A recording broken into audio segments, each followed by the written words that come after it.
तीन बहनों की लालची भाभी। करिश्मा, रेशमा और मनीषा तीन बहनें हैं। उनका एक भाई भी है, मयंक। मयंक अपनी बहनों को बहुत प्यार करता है, लेकिन मयंक की पत्नी सविता इस मामले में मयंक से बिल्कुल ही अलग है। वो अपनी ननदों का जितना बुरा कर सकती है उतना बुरा करती ही रहती है और अपनी ननदों पर हुक्म भी चलाती है। करिश्मा, करिश्मा, तुमने अभी तक नाश्ता नहीं बनाया? तुम्हारे भैया को ऑफिस जाने में देर हो रही है। हाँ भाभी, बस अभी बनाती हूँ। करिश्मा, तुम ये ढीलापन छोड़ दो। कल को पराये घर जाना है। वहाँ अगर तुम इस तरह से काम करोगी तो लोग क्या कहेंगे कि माँ ने और भाभी ने कुछ सिखाया नहीं। और तुम्हारी दोनों बहनें कहाँ है? रेशमा मार्केट गई है और मनीषा सो रही है। क्या? सुबह के 8 बज रहे हैं और ये महारानी अभी भी सो रही है? ये कहते हुए सविता अपनी सास दुर्गा देवी के पास जाती है। माँ जी, देख रही हो अपनी बेटियों के तौर तरीके?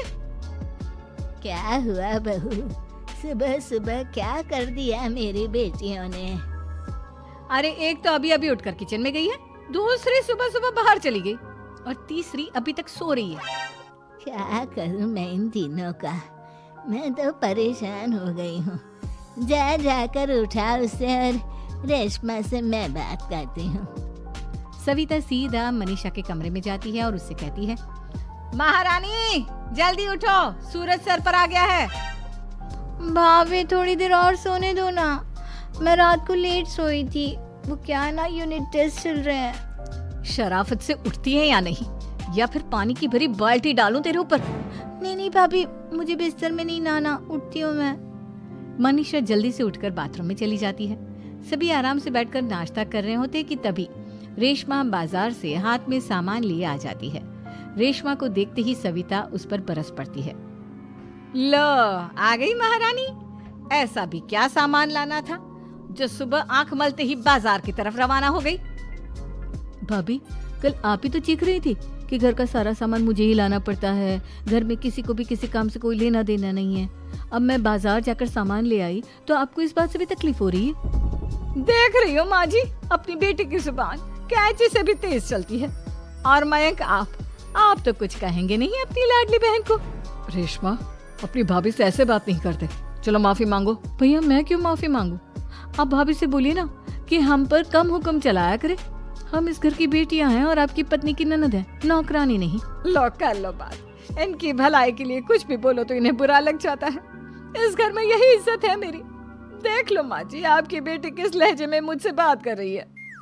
सविता वहाँ से चली जाती है। मयंक को बहुत गुस्सा आता है, वो भी वहाँ से चला जाता है। फिर करिश्मा रेशमा को समझाती है, रेशमा, तुम्हें भाभी से माफी मांग लेनी चाहिए थी ना।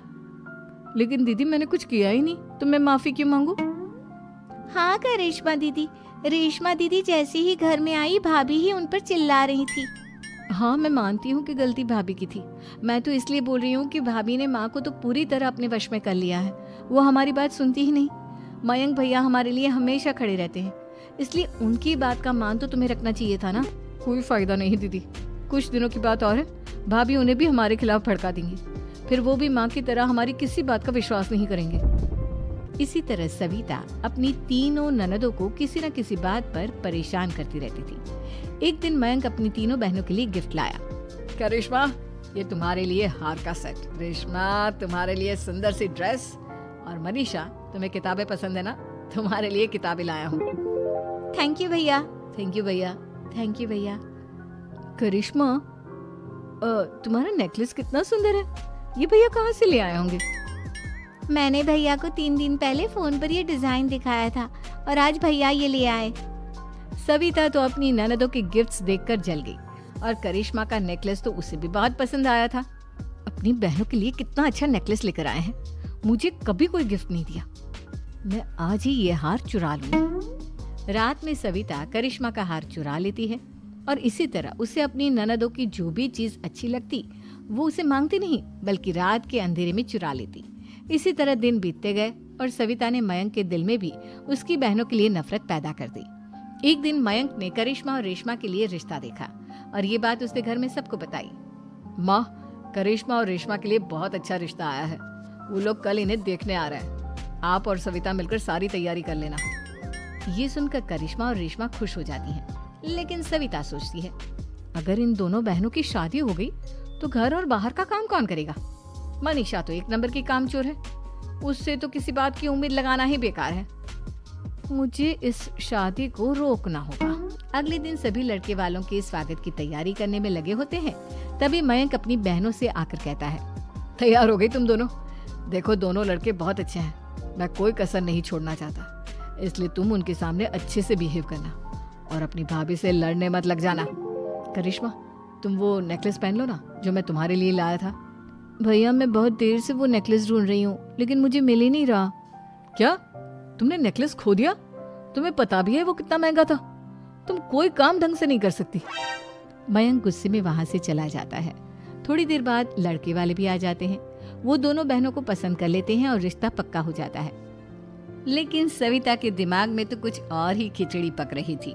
वो पंडित जी के पास करिश्मा की कुंडली लेकर जाती है और उन्हें पैसे देकर करिश्मा की कुंडली बदलवा देती है।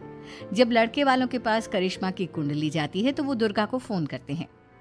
बहन जी, हमने करिश्मा की कुंडली अपने पंडित जी को दिखाई थी। आपकी बेटी की कुंडली नहीं बल्कि दोषों का पिटारा है।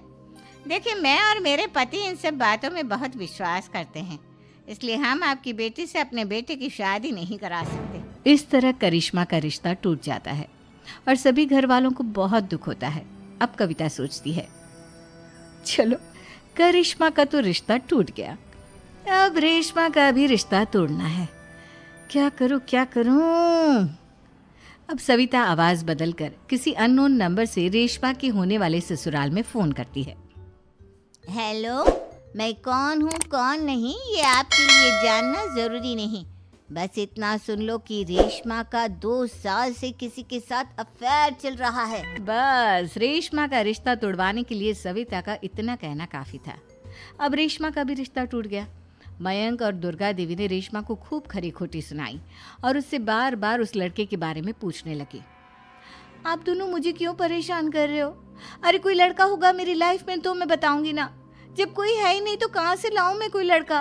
तो तेरे होने वाले ससुराल वालों को फोन किसने किया था? माँ मैं नहीं जानती किसने फोन किया था, मैं सच कह रही हूँ। मैं तो पहले ही कह रही थी इसकी लगाम खींच कर रखो, लेकिन मेरी सुनता ही कौन है। आप चुप रहिए भाभी, ये सब आपका ही किया धरा है। अब तीनों बहनों को विश्वास हो जाता है कि ये सब उनकी भाभी ही कर रही है। तीनों बहनें अपनी भाभी को सबक सिखाने के लिए एक वकील कर लेती है और घर में हिस्सा मांगना। देखो भैया, माँ बाप की जायदाद में जितना बेटों का हक होता है उतना ही बेटियों का, इसलिए इस घर के 4 हिस्से होंगे और हमें अपना हिस्सा चाहिए। मैंने तुम्हारे लिए क्या क्या नहीं किया और तुम इस घर में हिस्सा मांग रही हो? भैया, आप और माँ हम बहनों की कोई बात नहीं सुनते हो और भाभी हमारी शादी नहीं होने देगी क्योंकि उन्हें लगता है कि आप हमारी शादी में ज्यादा पैसा लगाओगे और उन्हें हम जैसी फ्री की नौकरानी कहाँ मिलेगी। तो हम भाभी के साथ तो रह नहीं सकते, हम बहनों को अपना हिस्सा चाहिए। अरे तुम्हें शर्म आनी चाहिए अपनी भाभी पर ऐसा इल्जाम लगाते हुए। वो तुम्हारे बारे में कितना सोचती है। हाँ माँ, भाभी हमारे बारे में बहुत सोचती है। दिन रात बस यही सोचती रहती है कि किस तरह से अपनी तीनों ननदों को परेशान करूं और कभी मुझे पढ़ने भी नहीं देती। दोनों बहनों का रिश्ता भी तो इन्होंने ही तोड़वाया है और रात में हमारे कमरे में आकर हमारी चीजें भी चुराती हैं। इसी तरह सविता की तीनों ननदें अपनी बात पर अड़ी रही। अब कोर्ट में तारीख भी शुरू हो गई। जब सविता को लगा कि उसकी तीनों ननद इतनी आसानी से नहीं मानने वाली, तो उसने अपने पति और सास को सारी सच्चाई बता दी और अपनी तीनों ननद से माफी मांगी। मयंक और दुर्गा को भी अपनी गलती का एहसास हो गया। अब सविता खुद करिश्मा और रेशमा के लिए अच्छा रिश्ता ढूंढती है और उनकी शादी करवाती है।